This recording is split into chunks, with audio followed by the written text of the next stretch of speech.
All right, we are back. What's tea with MJ? Hello, I am MJ, as you know, and this is... Hell, I got opinions and I'll be here sometime. What he said. All right, so briefly, earlier in the segment, we touched on kind of strip club culture and music with Al Boogie. Shout out to him. Thanks so much for being on the show. And we kind of wanted to delve further into that, if you will. We're from Atlanta, by way of other places, but we're from Atlanta, pretty much. And we feel when it comes to strip club culture and music that, well, if you're from Atlanta, you would know that Jermaine Dupri, he says it's the same thing. There's no rap without clubs. There's no clubs without rap. I mean, he's right. Honestly, here in Atlanta, our culture, I mean, that's really the best word, is different. You know, the way that we define music is literally club bangers. Like, if it's not played in the club, then you didn't make it. And I know that's ultimately the goal, pretty much anywhere. But it's different here. You know, we have our regular clubs, our lounges, things like that. But is it in the strip club? What do the strippers think? Because if they can't dance to it, then it's not going on. It's not here. It's not real. It's not real. So I think for us, being from here, we've been here since we were young. I think for us, when you hear like, I'm in love with a stripper, right? About T-Pain. He's from Florida, but it's the same concept. Like Georgia and Florida, their strip clubs, yeah, like we up here neck and neck. So he got the right idea because that's what it's about. Like you go to a strip club, and I mean, I think everybody has their own perception, concepts, things like that of what a strip club is.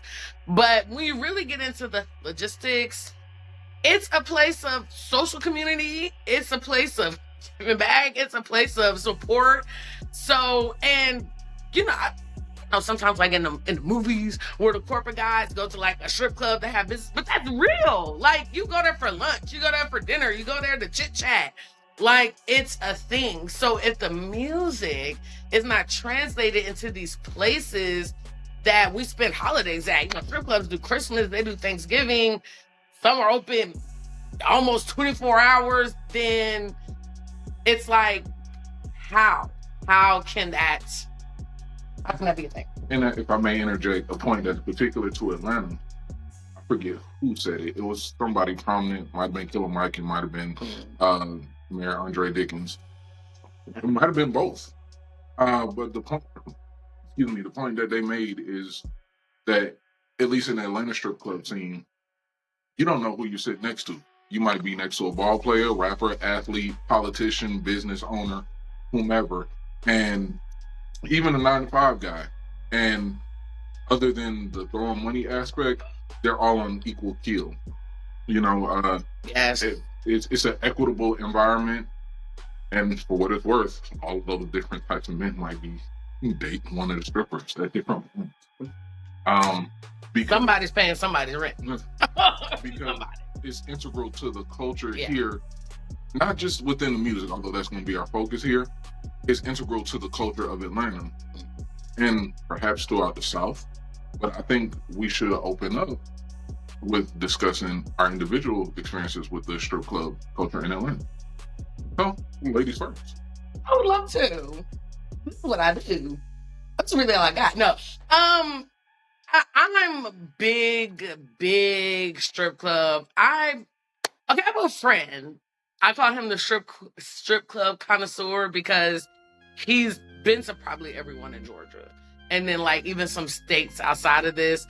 And he's more of like, he did nights at strip clubs, but he's more like, oh, go get a drink, go get lunch. Like he's more of the day shift.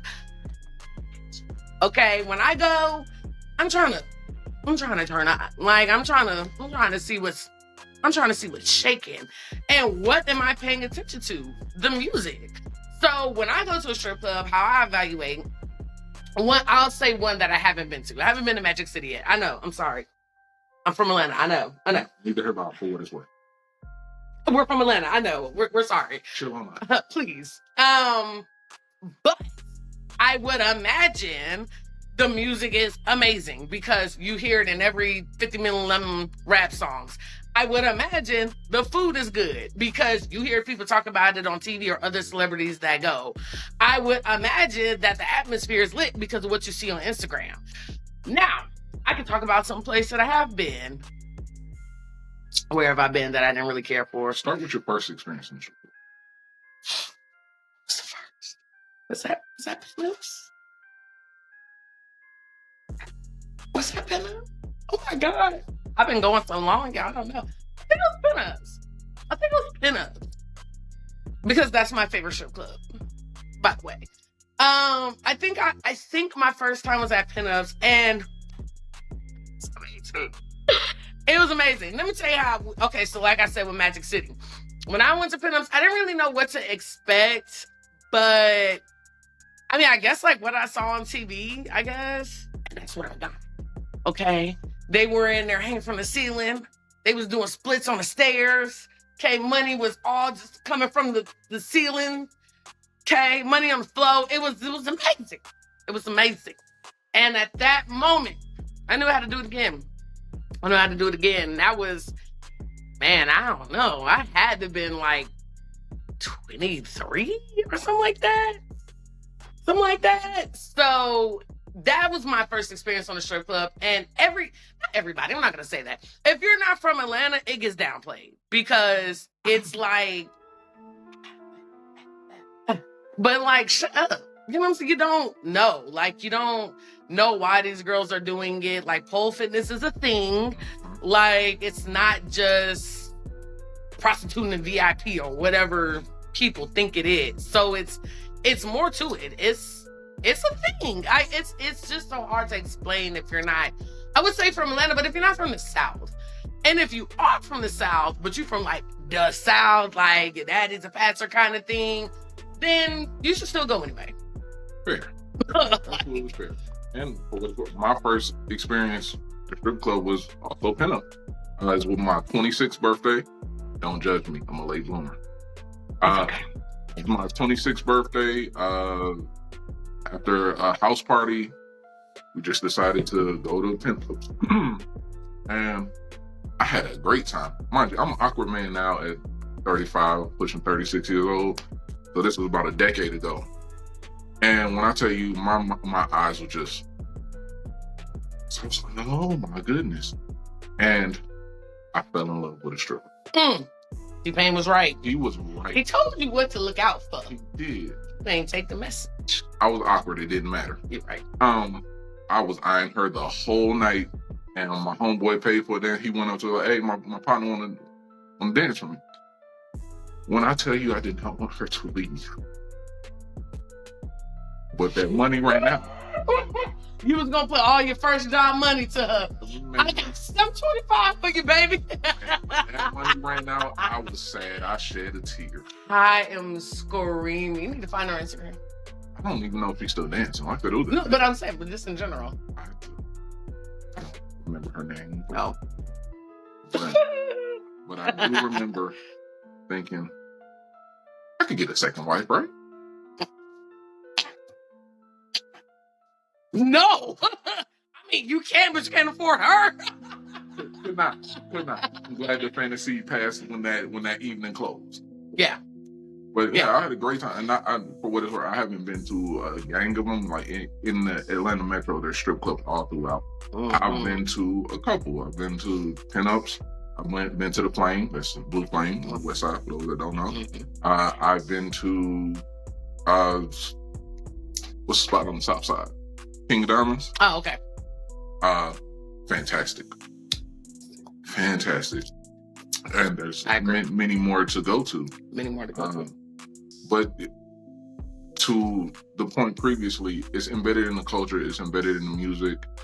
And for as far as strip clubs and the music go, there's an exchange where artists will take their music to the strip club and then try to convince the DJ to play them. And if the girls like the music, it'll get played again. Yeah. And if it gets played again because the strip club is embedded in the culture, it makes its way to the radio. Yeah. So that also influences what you hear on the radio. Yeah. And then there's even some underground hits that never quite made it to the radio per se, given the nature. But one of the first strip club anthems I heard, this was as a child, long before I even imagined, was Pastor Troy, Make 'Em Get Their Money Right. I've been hearing that since I was like 10, 11, 12. And all I knew was that their song was jamming. But when I finally went to the strip club a decade plus later, I was like, I get it. Yeah, it made sense. I get it. Pastor Troy was on something. That song came out in 2001, something like that. I didn't even know what Magic Mondays was until Future. I didn't know that. Future taught me Magic Monday. Right. That's a term that I've heard before, but it didn't mean anything. It didn't mean anything. But we still gotta go. We do gotta go on in Mondays. So like Rick getting on Monday though. Yeah, which is why we haven't been. Which is why we haven't been. Bring us to our next point. This could be an expensive hobby. But it goes back to the same thing. It's expensive because the music is good. When I go to a new strip club, we recently went to the Pink Pony. There's nothing wrong. Pink Pony.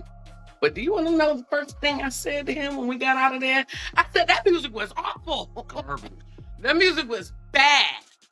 Bad. It was bad. Bad Pink Pony. Which brings up another point. Atlanta being a very black city, and a lot of the strip clubs and the culture they're in is revolving around blackness. Pink Pony is more multicultural. That's fine. That's fine. However, that ain't what we used on for lack of a better term, a white night. We went on a whim. True. It wasn't a night where they was playing music catered to our experience. There's a joke that the comedian Hannibal Buress has about white strip clubs being great bars, but the music is awful. They're playing like... You can get drunk fast in there. They're playing like Poison and, 80s rock. They was playing rock. As opposed to... They was playing rock. They was. In his joke, they say, at black strip clubs, they play... Watch me throw this money while I... shake that ass while I'm throwing this music that I made selling crack. Yeah. Which it's fits literally the strip club environment so much better than... hair metal from the 80s. Yeah. It made you want to line dance. Made you want to line dance to Pink Pony. There was a country song in there. It was weird. And then techno or whatever that dance music.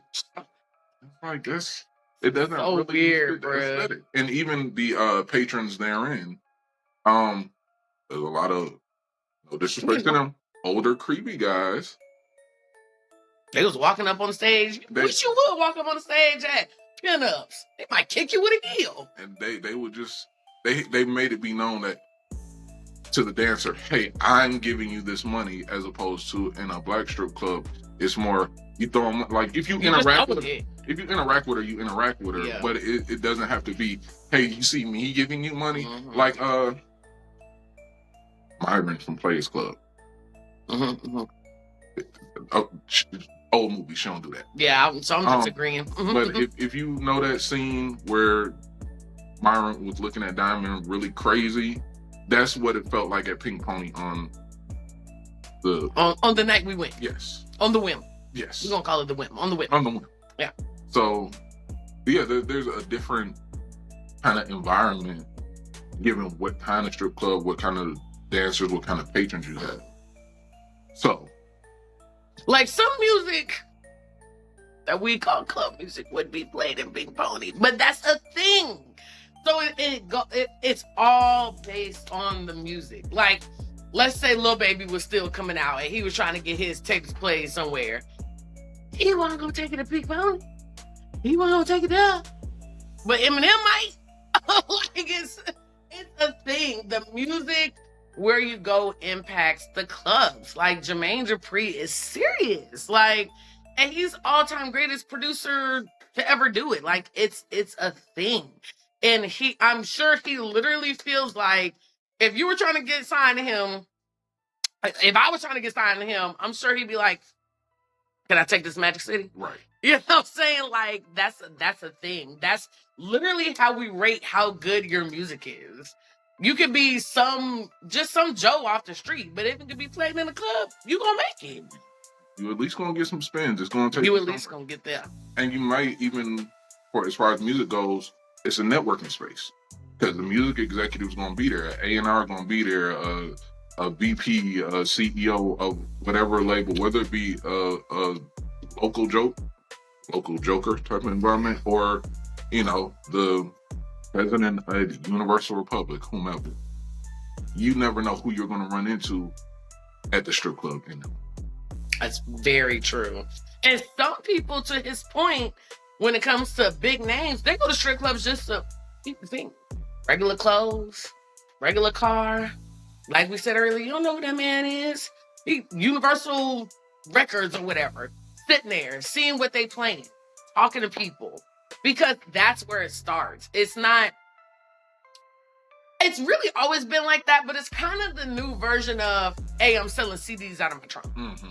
It's kind of the new version of, even though the music scene has kind of always influenced the clubs, it's like the standard now, if you will. Can this be played in a club? And I ain't talking about we're gonna get cute in the section. I do that too. I go sit in the section, I get cute, but we're not talking about that. Like that, you can play any music in that. That's as long as the pictures are right. That's all that matters. Can we dance? Can we do sets to it? Because strippers get on stage for 5, 10, 15 minutes at a time. No breaks.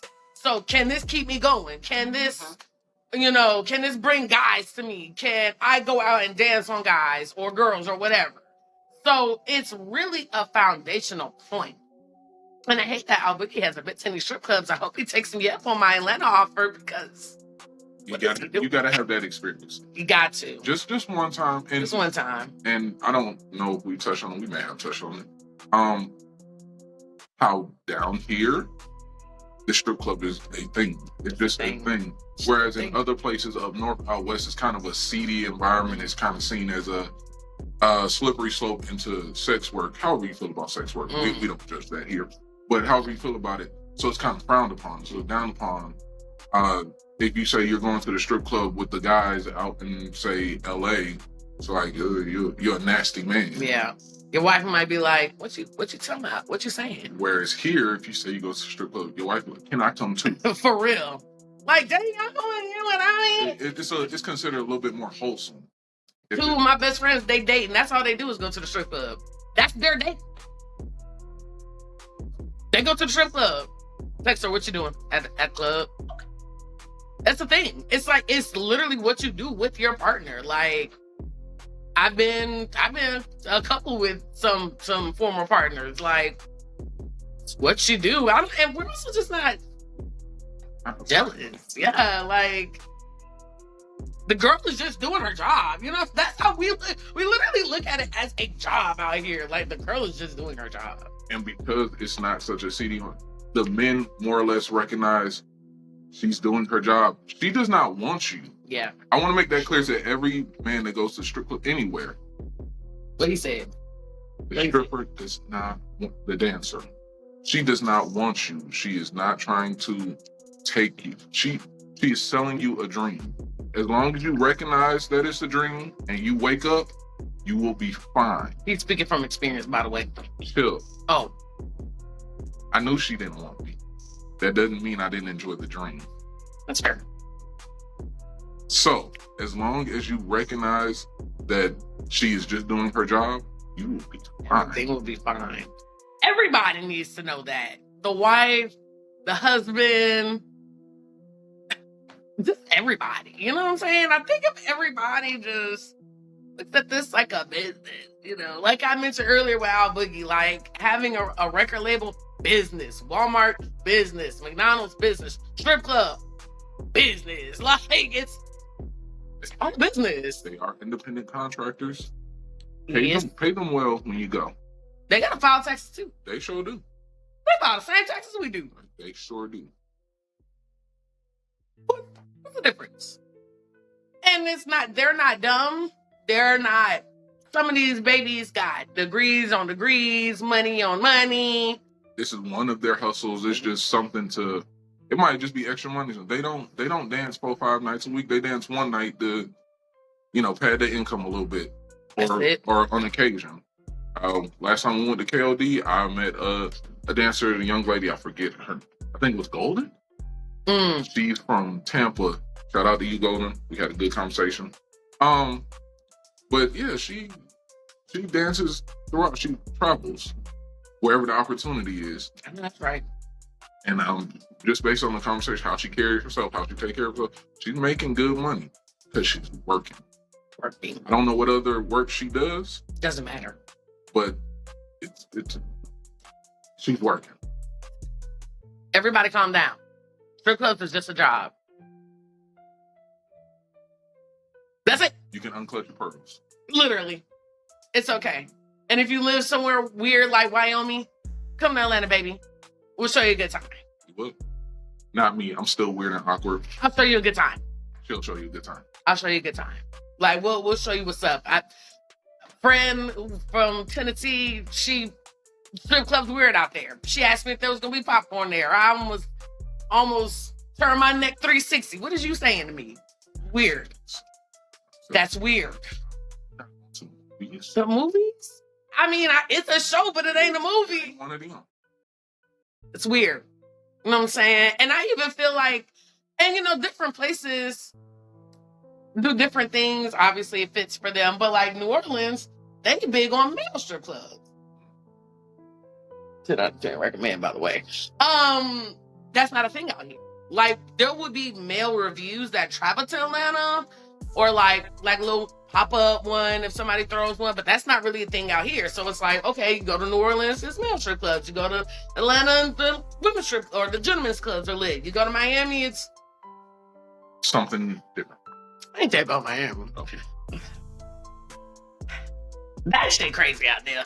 We went into this one strip club. It was like a 3 level. Yeah. And like at the bottom, it was something in the middle.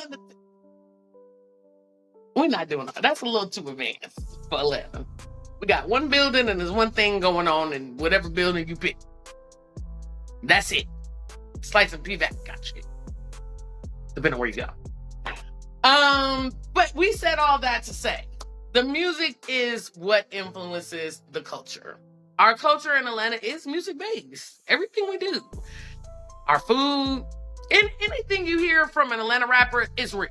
When they talk about food, when they talk about strip clubs, when they talk about the streets, when they talk about baby mama, all of that is real. It's all real. Don't ever, well, I'm going to say don't ever think an Atlanta rapper is faking because, but for the most part, don't ever think an Atlanta rapper is faking. What they say, especially in the earlier music, T.I., Luda, even Baby's earlier music, like it's real. And this kind of ties into it. Excuse me if it's a little tangential. Everybody here is very accessible. Yes. It's not like in other major metropolitans where your celebrities or what have you are over there somewhere. Your favorite rapper lives next door to you. Lives close by. And again, we're double trading on the point. You're going to find him in the regular section with you at your favorite establishment. I just thought it was true.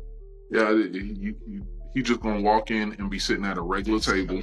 He not going to be over there in the corner, secluded off. No, he's right next to you. You got a section, he got a section. Y'all section right there. There's a clip of Future in the club, and it was like how I am when I'm listening to Future, and it was Future listening to Future in the club, and he's just like amongst the audience, like. But that's it. Like, he wasn't in no section. He was standing up. It was a bunch of people around him in the club listening to his own. That is so real.